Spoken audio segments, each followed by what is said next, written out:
Hello, ladies and gentlemen. Thank you for joining me today with Notes with Mr. Jankowski. We're on page 75 of our math notebook, and we're going to be taking notes on page 75 here. I'm not going to do every single example for you. Some of this will be part of your independent practice, but I'm going to do a few examples so that you have a good understanding of what to do on this page. So I'm going to zoom in first, and I'm going to take a look at the instructions. The instructions say evaluate the following expressions. So we're looking at expressions here and not equations. We're evaluating these expressions. And it says show your work. So when we evaluate an expression, we find the value of that expression. And while we have that in mind, I'm also going to put this on top. PEMDAS. I'm always writing this next to our expressions and equations when I'm evaluating or solving because it helps me figure out what order I'm supposed to be doing these operations in. So P, of course, stands for parentheses, exponents, multiplication and division, and addition, subtraction are the order of operations. You go left to right, and of course, multiplication and division and addition and subtraction go together, left to right. And we're going to start off with number one. It says x squared at x equals 3. So let me get rid of those circles on PEMDAS. There we go. And I'm going to take this x equals 3, and I'm going to plug this 3 into my expression variable x. So instead of x to the third, I'm going to have, or x to the second, rather, I'm going to have x, or 3 to the second. Substituting that 3 for x. So instead of x squared, it will be 3 squared. And 3 squared is the same as 3 times 3, which of course is 9. So x squared at x equals 3 evaluates to 9. Let's move down to the next one below. It says r plus 12 at 7 equals r, or rather, r equals 7. And I'm going to take this 7 and I'm going to plug it into the r.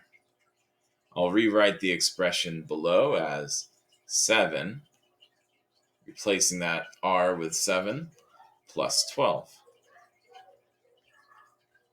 Okay, now looking at order of operations, I only have one operation here, so I don't really need to worry about order of operations for this one. But 7 plus 12, of course, is 19.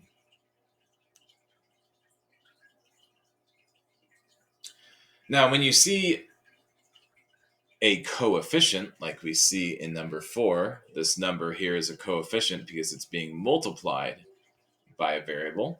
We can think multiplication. So 7d at d equals 5, of course, d equals 5. I'm going to plug that 5 into the d. And I could rewrite this a couple ways, but I'm going to write it like this. I'm going to put 5 here. That's going to be my d. It's going to be substituted. And I'm going to multiply that by 7, but using parentheses.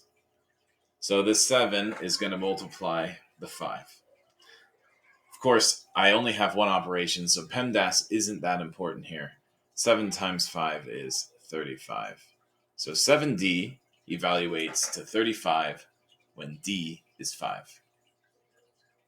All right, I'm going to do one more for you. One more, and then the rest are on your own. Let's take a look at number 5. And of course, I'm going to write PEMDAS on the side because I can't see it anymore. Up top, always that constant reminder of order of operations. And it says for number 5, y divided by 6 plus 9. So we have two operations here. We have division and we have addition.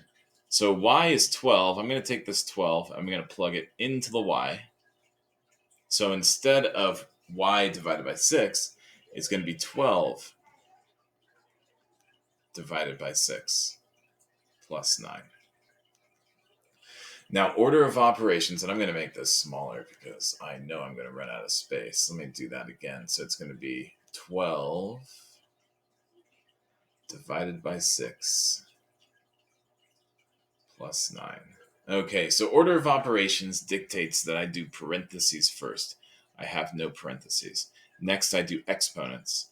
No exponents. Next is multiplication and division left to right. Well, I have a division problem going starting on the left side. So I'm going to start with that one. 12 divided by 6, of course, is 2. And then I still have that plus 9. Now, I don't have any multiplication or division left in this expression, so I'm going to go on to addition and subtraction. We have 2 plus 9, which of course is 11. So y divided by 6 plus 9 is evaluated to 11 when y equals 12.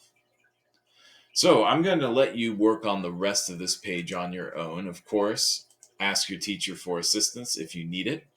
This page is part of your independent practice, and it's also review. So I think you're going to do just fine. Have a great day, everyone, and I will see you in the next video.